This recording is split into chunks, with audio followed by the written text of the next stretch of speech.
Billy Batts and Tommy DeVito were supposed to be allies, bound by loyalty and the unspoken code of the streets.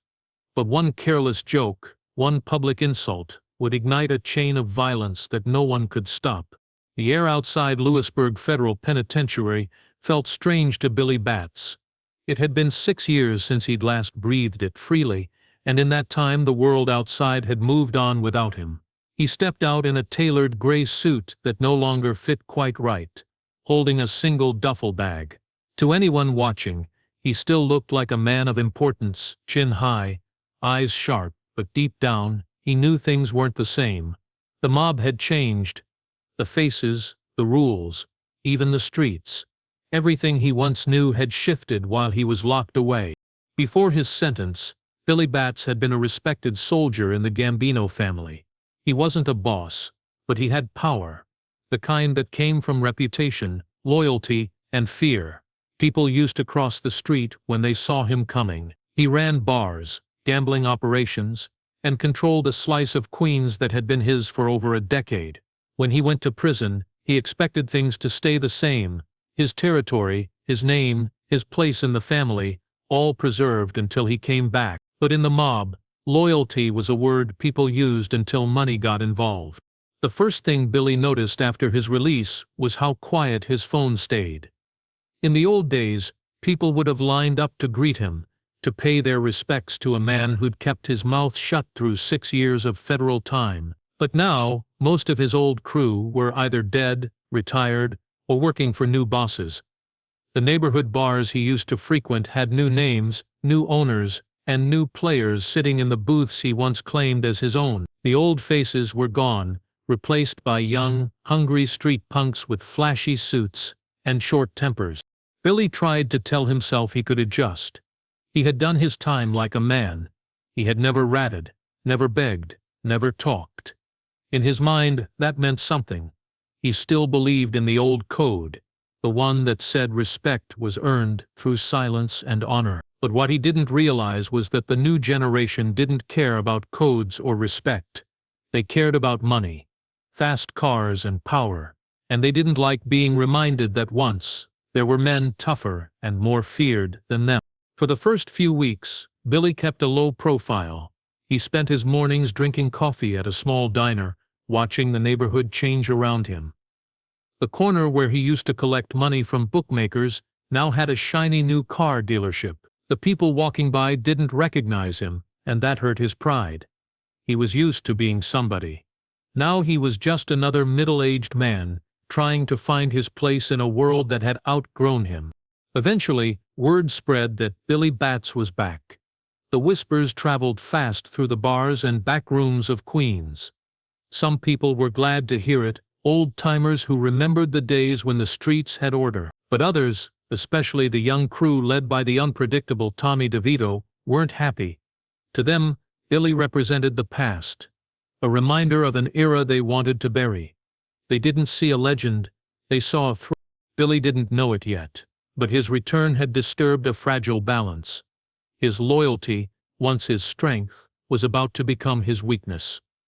The same pride that kept him alive behind prison walls would soon lead him down a dark path. And as he took one last look at the city skyline from his motel window that night, he told himself that tomorrow would be better. But in the world he was stepping back into, tomorrow was never guaranteed. The bar was small, dimly lit, and smelled of whiskey and cigarette smoke. The kind of place where gangsters felt at home. Billy Batts had chosen it for his welcome home gathering, because it was familiar, a spot where he'd spent countless nights before prison. He wanted to feel that sense of belonging again, to remind everyone he was still part of the life. The jukebox in the corner played old doo-wop songs, and the laughter of old associates echoed through the room. It was supposed to be a good night, a celebration of loyalty and survival. As people arrived, Billy felt a rush of pride. Some faces were older, some new, but all had heard the same story. Billy Batts was back. He greeted everyone with the confidence of a man who had paid his dues. Drinks flowed freely, and the bar's owner, eager to impress, kept pouring without asking for payment. Billy sat at the head of the table, reminiscing about the old days, telling stories of the time when respect meant everything. The crowd listened with polite smiles, but behind some of those grins was unease. Billy was a man from a different era, one that didn't fit in anymore. Among the guests was Tommy DeVito, a small, fiery man with a dangerous reputation. He had grown up in Billy's shadow, once a kid running errands for older wise guys. But now Tommy had his own name in the streets. He was unpredictable, quick-tempered, and desperate to be seen as more than just another tough guy. When Billy spotted him, he smiled warmly, genuinely glad to see a familiar face from the old neighborhood. But Tommy's eyes told a different story, one that mixed resentment and pride. As the night went on, the atmosphere shifted. Billy, comfortable and loose from the drinks, began telling old stories about the past, moments that were funny to him, but embarrassing to others. He mentioned Tommy's early days, calling back memories of when he was just a small-time kid trying to impress the older guys. To Billy, it was harmless banter, a way of showing affection. But to Tommy, it felt like humiliation. Every laugh that followed Billy's stories stung his pride like a knife. He wasn't the same kid anymore, and he didn't want to be reminded of it, especially not in front of others. The laughter in the room grew louder, but the air became heavier. Tommy's expression hardened, his hands tightening around his drink. A few of the older men noticed and exchanged uneasy glances. They knew Tommy's temper, they knew what he was capable of. Billy, lost in nostalgia, didn't notice the shift in the mood. He thought he was among friends, but he was surrounded by wolves. As the night wound down, people started leaving in small groups. Billy stayed behind for a last drink, shaking hands and thanking everyone for coming. Tommy left without a word, his face blank, his thoughts dark. The insult, small as it seemed, had burned deep into his pride. To him, Billy had crossed a line. When the bar finally went quiet, the owner began cleaning up, and Billy lit a cigarette, feeling content. For the first time since his release, he felt alive again, surrounded by laughter, noise, and the ghosts of his past. What he didn't realize was that his words had set something in motion that couldn't be undone. The party meant to celebrate his return had become the spark that would ignite his downfall. Somewhere out there, in the dark corners of Queens, Tommy DeVito was already planning his revenge. Tommy DeVito couldn't sleep for days after that night at the bar. The laughter, the smirks, and Billy Batts's smug grin kept replaying in his head like a broken record. Every time he closed his eyes, he heard that voice, reminding him of the old days when he was just a kid running errands, shining shoes and begging for respect. He had spent years building his name, clawing his way up from the bottom, and in one careless night, Billy had torn it down with a few words and a few laughs. To most people it would have been nothing, a drunk man teasing another, but to Tommy, it was an insult that demanded blood. He tried to brush it off. He went about his business, collecting money from bars, checking on his rackets, keeping his usual routine. On the surface he looked calm, joking with his crew, making money, pretending it didn't bother him. But deep down, it ate at him like acid. He was a man who lived off respect, who built his reputation on fear. The slightest sign of weakness could ruin him. If people thought Billy could humiliate him and get away with it, others might try the same. In Tommy's mind, this wasn't just about pride, it was about survival. Jimmy Burke, a close friend and partner, noticed the change in Tommy's mood. He'd seen that look before, the quiet rage that always came before trouble. Jimmy tried to keep things steady, reminding Tommy that Billy was old school, that he didn't mean anything by it. But Tommy wasn't listening. He'd made up his mind that Billy Batts had to pay. Still, Tommy wasn't stupid. He knew that Billy was a made man in the Gambino family, and killing a made man without permission was suicide. If he went after Billy without approval, the repercussions could be deadly. So he waited, pretending everything was fine while plotting in silence. Meanwhile, Billy had no idea of the storm brewing around him. He went about his days like nothing had happened. He stopped by bars, shook hands, and talked about getting back into business. He still believed he was respected, still thought of himself as someone untouchable, but the whispers had started. Word spread that Billy had disrespected Tommy in front of others. And in the underworld, news like that traveled fast. Some found it amusing, others called Billy reckless. A few even warned him quietly to keep his head down, but Billy was too proud, too confident in his old reputation to take it seriously. Weeks passed, and Tommy's anger grew colder, more controlled. He stopped talking about it altogether, which made it even more dangerous. In his silence, he planned everything. The time, the place, the people he would need. He didn't want an argument or a warning. He wanted to erase Billy completely. It wasn't about teaching him a lesson anymore. It was about making sure he was never around to embarrass him again. In the shadows of Queens, the streets hummed with quiet tension. Old loyalties were fading, replaced by ambition and greed. Billy still believed that honor and respect protected him, but those rules belonged to another time. Tommy lived by a different code, one written in fear and violence. Every day he told himself he'd wait just a little longer, make the move when the time was right. But deep down he already knew there would be no forgiveness, no peace, and no escape for Billy Batts.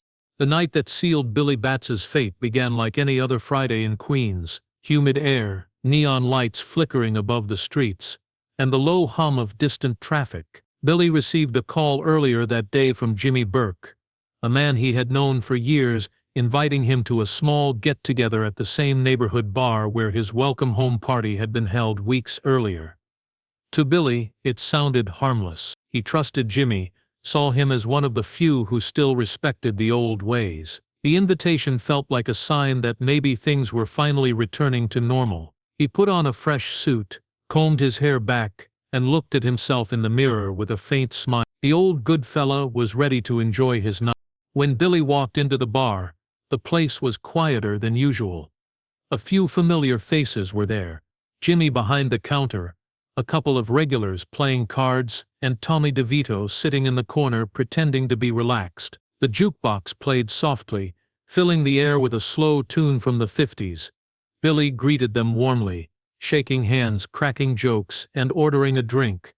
On the surface, everything seemed friendly.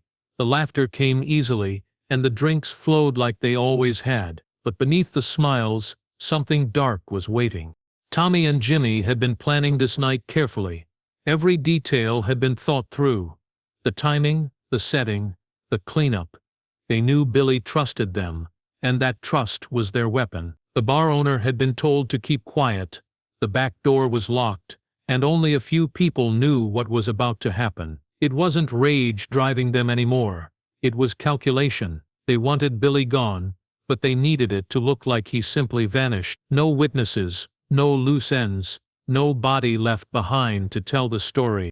Billy sat at the bar, telling one of his old prison stories, completely unaware of the tension tightening around him. He laughed between sips of whiskey, his voice loud and confident, filling the room the way it used to years ago. To him, it felt like a normal night among friends. To the others, it was the calm before the storm. Tommy kept glancing at Jimmy, waiting for the right moment. He could feel his pulse racing, the anger simmering just below the surface. Jimmy gave a small nod, barely noticeable, but in that instant, the tone of the room changed. The laughter stopped, and the music felt distant. Tommy's grin faded as he stood up slowly, taking a few steps closer to Billy. Every sound seemed amplified. The clink of glasses, the squeak of the floor, the faint buzz of the neon sign outside. Billy turned to say something, but the look in Tommy's eyes froze him for a moment. He didn't have time to react before the first blow landed. The trap had been set perfectly. There would be no escape, no warning, no mercy. Billy had walked straight into his own execution, surrounded by men he thought were his friends. The same loyalty that had kept him alive for years had now blinded him to the truth. In a world where trust was a weapon, Billy had just handed his killers the blade. The night carried on outside like nothing was happening. The streets of Queens unaware that one of its most feared men had just stepped into the final chapter of his story. The first punch came out of nowhere. Billy Batts barely saw it before it landed squarely across his jaw, sending him stumbling backward into the bar counter. The glass he had been holding shattered against the floor, and before he could recover, another blow came, harder this time, fueled by years of bottled anger. The room exploded into chaos. Chairs tipped over, glasses smashed, and the sound of fists meeting flesh echoed against the wooden walls. The jukebox still played faintly in the background, its cheerful tune mocking the brutality unfolding beneath it. Billy tried to shield himself, confused and dazed. His instincts told him to fight back, but the assault was relentless. Tommy DeVito was on him like a storm, swinging, kicking, screaming under his breath as he pounded the man he once looked up to. Jimmy Burke joined in, silent but efficient, striking hard and fast. They didn't want to give Billy a chance to stand. Every time he tried to lift his head, another hit knocked him down. Within seconds, the confident, smiling man who had walked in minutes ago was unrecognizable, his face bloodied, his suit torn, his body trembling. The attack was savage and personal. Tommy's rage had taken over completely. It wasn't just about respect anymore. It was about erasing every word, every smirk, every memory of the night Billy had embarrassed him. He wanted to destroy not only the man but everything he stood for. Billy's groans grew weaker as the beating continued.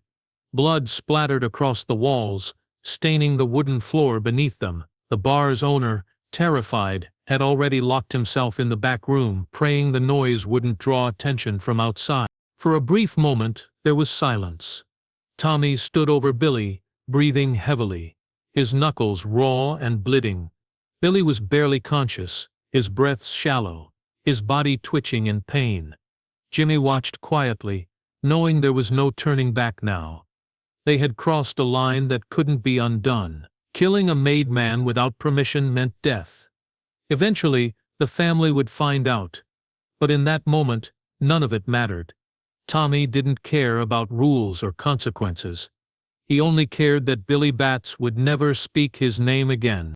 Then, as if waking from a trance, Tommy started kicking again over and over, as if trying to stamp out every trace of life left in Billy. Each blow landed with dull, sickening thuds, until there was nothing but stillness. The jukebox clicked, the song ending in a soft hiss. The bar was a wreck, broken glass everywhere, tables overturned and a trail of blood leading across the floor. Billy lay motionless, his once feared presence reduced to silence. Jimmy finally stepped forward, wiping sweat from his forehead. He checked for a pulse, but found none. "He's done," he muttered, though the words sounded hollow even to him. Tommy stood there, panting, his eyes blank. The fury that had driven him moments ago drained away, replaced by an eerie calm. He had wanted revenge, and now he had it, but the satisfaction he expected never came. The two men stared at what they had done, realizing they couldn't leave things as they were. They needed cleanup, to make Billy disappear. In the world they lived in, violence wasn't shocking, it was business, but killing someone of Billy's stature was different. It was a death sentence, one they had just written for themselves. Jimmy fetched an old bedsheet from the back, and together they began wrapping the body. The air was thick with the smell of blood and sweat, and the sound of their heavy breathing filled the room. Outside, the city carried on as usual. Cars passed, laughter drifted from nearby restaurants, and no one knew that inside that quiet little bar, a legend of the old world had just met his end. For Tommy and Jimmy, there was no going back. They had buried their own fate the moment Billy hit the floor. The trunk of the car was cramped and suffocating, the dim interior barely able to hold the body of Billy Batts.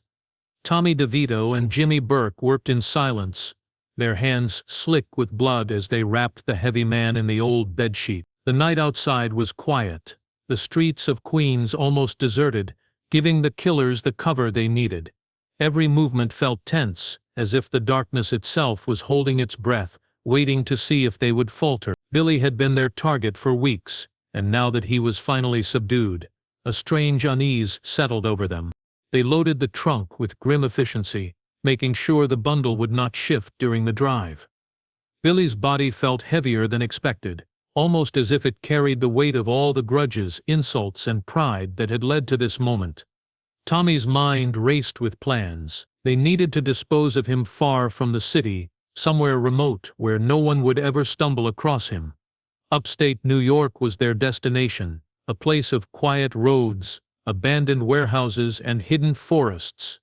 A fitting final resting place for a man who had once ruled the street.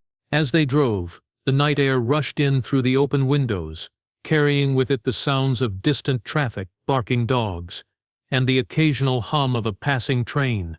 The city had no idea what was happening in the dark sedan weaving through its streets. Tommy and Jimmy avoided conversation, their thoughts trapped in the trunk with Billy. Every few minutes, Tommy glanced at the rearview mirror, half expecting to see the man they had just beaten come alive. The memory of his anger, his laughter, his pride, everything Billy had been haunted him. Then something unexpected happened. A faint noise from the trunk, a groan, barely audible at first, made both men freeze. Tommy's heart skipped a beat. He leaned forward, listening intently, and heard it again. A weak, raspy sound that no one should be able to make in his condition. Billy Batts was still alive. The realization hit them like a punch to the gut. Panic surged through Tommy, replacing the controlled fury that had driven him. They had thought he was dead, thought the violence had been enough to silence him forever. The car stopped abruptly on the side of a deserted road, headlights illuminating nothing but empty fields. Tommy flung the trunk open, and the night air hit them like a shockwave. Billy's eyes, half open and glassy, stared up at them. Every instinct screamed at them that they couldn't leave him alive. Jimmy hesitated for a split second, but Tommy's face told him all he needed to know. The decision was made. What followed was swift and brutal. In the shadows, far from the city and prying eyes, they finished what they had started. The weak, struggling body that had been a legend in Queens was finally still. Silence returned to the road, broken only by the distant hum of the night. Tommy and Jimmy stood over the result of their actions, breathing heavily, the weight of what they had done pressing down on them. The drive back into the city was eerily quiet. The streets seemed unchanged, as if nothing had happened, while the two men carried a secret too heavy to share. Billy Batts, the man who had walked out of prison full of pride and confidence, would never walk again. The city would continue to thrive, oblivious, while the consequences of that night would ripple through the underworld for years to come. They had thought they were acting in control, but in reality, a chain of events had begun that neither Tommy nor Jimmy could ever stop. Billy Batts didn't show up at his usual haunts in the days after the night at the bar. At first, some of his old acquaintances assumed he was simply laying low, letting things settle after his return from prison.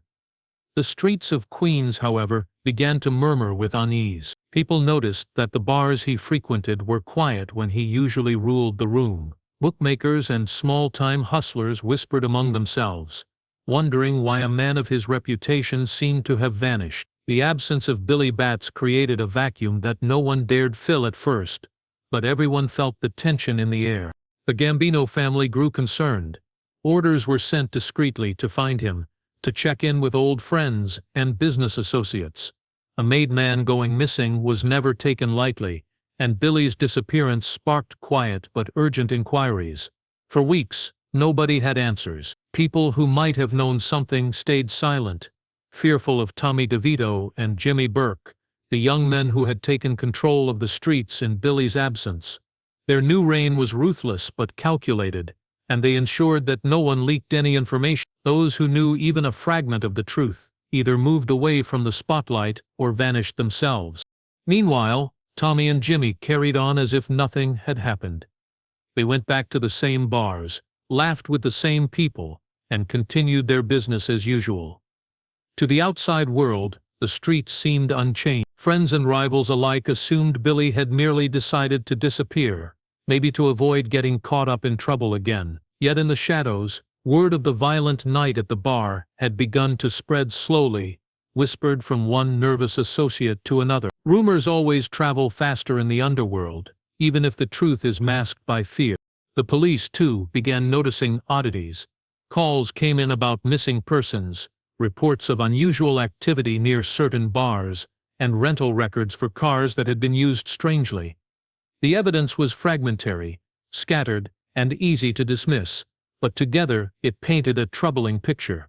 Detectives began piecing it together quietly, sensing that the disappearance of Billy Batts was no ordinary case.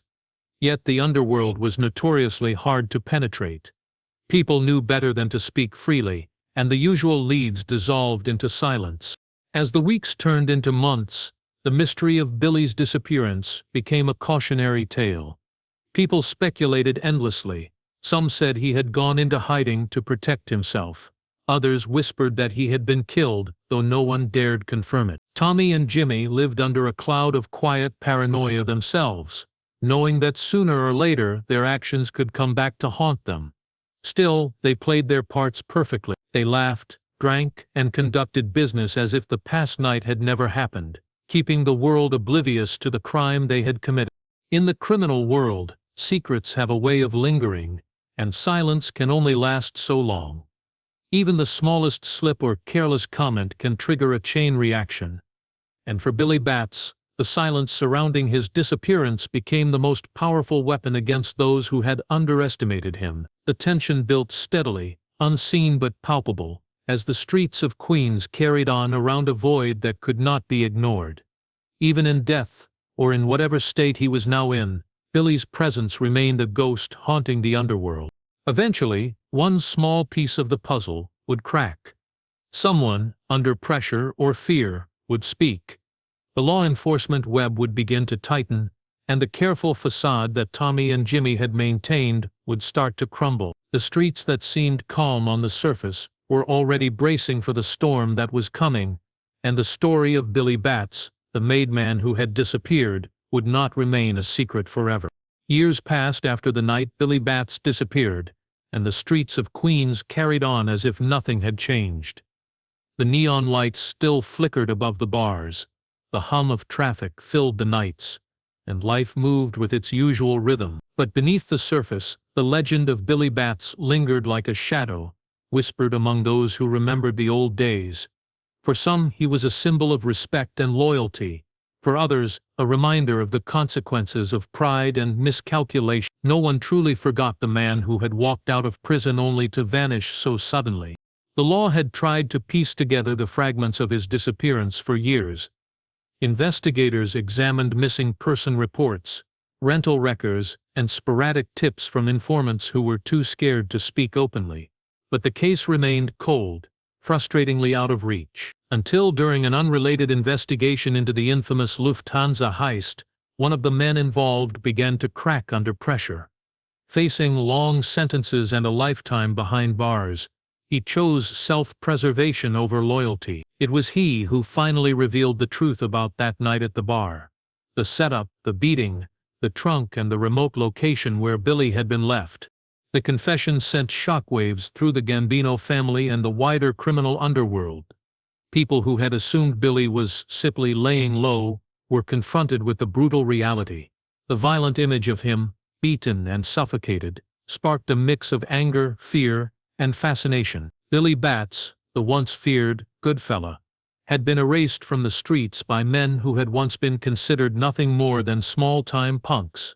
It was a story of betrayal, pride, and the merciless logic of the criminal world, a cautionary tale that nobody could ignore. Billy's body was eventually located in a shallow grave, hidden deep enough to avoid casual discovery, but close enough that someone could eventually stumble upon it. When law enforcement exhumed it, the scene confirmed everything the informant had said. The man who had walked out of prison full of confidence was barely recognizable. The once sharp suit was tattered, the face bruised and bloodied, the body marked by the violence of a calculated attack. The underworld had witnessed the fall of a legend, and it became a somber reminder that no one, not even a made man, was invincible. The killers, Tommy DeVito and Jimmy Burke, faced their own reckoning.